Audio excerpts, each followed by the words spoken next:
기타 업계는 완전히 망했습니다. 이 말이 과하다고 느끼실 수도 있는데요. 지금부터 그 이유를 하나씩 설명드릴 테니 혹시 반박 의견이나 다른 시각이 있으면 댓글에 꼭 남겨주세요. 오늘의 영상 주제는 조금 자극적일 수 있습니다. 이 영상은 제 개인 경험뿐 아니라 업계에서 직접 보고 들은 사례들을 기반으로 하고 있습니다. 가장 근본적인 문제는 단순합니다. 기술자들이 대우받지 못합니다. 저임금, 긴 노동시간, 불투명한 커리어 구조, 이 세 가지가 악순환을 만들고 있습니다. 악기 업계는 겉으로 보면 멋있고 낭만적인 이미지가 있지만 막상 안으로 들어가 보면 다른 현실이 펼쳐져 있습니다. 제가 배웠던 ESP 출신의 선후배들, 동기들, 심지어 선생님들까지 지금은 기타 업계에 거의 남아있지 않습니다. 그분들이 가진 기술은 솔직히 말해서 제가 평생 노력해도 따라가기 어려울 정도로 뛰어났던 분들인데요. 그런 사람들조차도 업계의 처우 때문에 전부 다른 업계로 떠났습니다. 이게 바로 기타 업계의 현실입니다. 정말 실력이 뛰어난 분들조차 제대로 보상받지 못합니다. 기술의 가치는 인정받지 못하고 시장은 가격 경쟁, 브랜드 편향으로만 흘러갑니다. 기타 업계는 구조적으로 취약한 면이 많습니다. 경기가 안 좋아지면 가장 먼저 소비가 줄어드는 업종 중 하나입니다. 또 신규 유입은 거의 없습니다.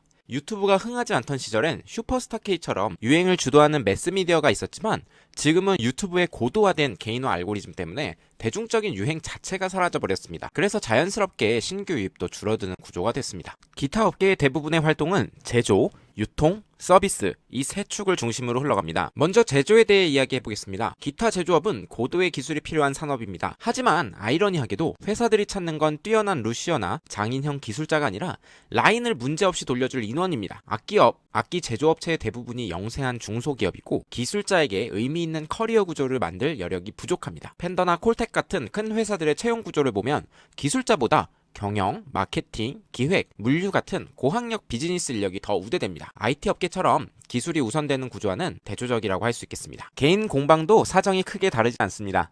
직원 채용은커녕 공방 운영에만도 버거운 곳들이 많습니다. 일렉기타 유통시장은 더욱 심각합니다. 기타라는 악기 자체가 선의의 경쟁 구조로 발전하는 것이 아니라 이미 완성된 완성품들을 재출시하는 방식으로 매우 정체되어 있습니다. 과거에는 동네 악기점에서 무명 중국산 기타나 실험적인 국내산 기타들을 종종 볼 수 있었지만 지금은 브랜드 쏠림 구조가 인터넷 시대에 의해 극대화된 상황입니다. 검색과 리뷰 중심의 소비 환경이 자리 잡으면서 결국 사람들이 선택하는 브랜드가 소수로 집중될 수밖에 없게 된 거죠. 사실상 펜더의 독주, 그리고 깁슨, PRS, 아이바네즈 같은 메이저 브랜드들의 독점 구조가 굳어졌습니다. 이런 상황에서 유통사나 악기점이 할 수 있는 건 최저가 할인 경쟁밖에 없습니다. 마진은 줄고 시장은 과열되고 새로운 브랜드가 성장할 기회는 거의 없습니다. 패션 시장과는 완전히 대조되는 모습이죠. 그렇다면 서비스 분야는 어떨까요? 많은 루시어 지망생들이 가장 기대하는 분야가 리페어나 개인 레슨 같은 창업입니다.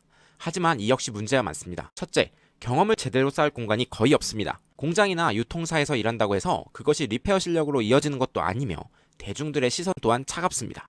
두 번째, 제대로 배우려면 비용이 너무 큽니다. ESP 아카데미나 해외 루시어 스쿨은 학비도 비싸지만 생활비나 재료비까지 생각하면 부담이 엄청납니다.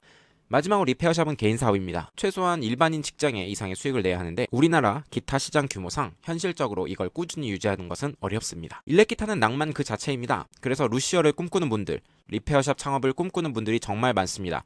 저 역시 이메일이나 DM으로 많은 문의를 받습니다.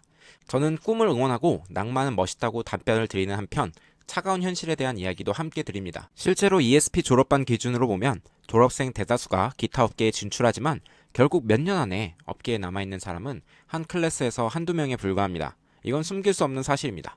여러분은 어떻게 생각하시나요? 정말 기타 업계는 끝난 걸까요?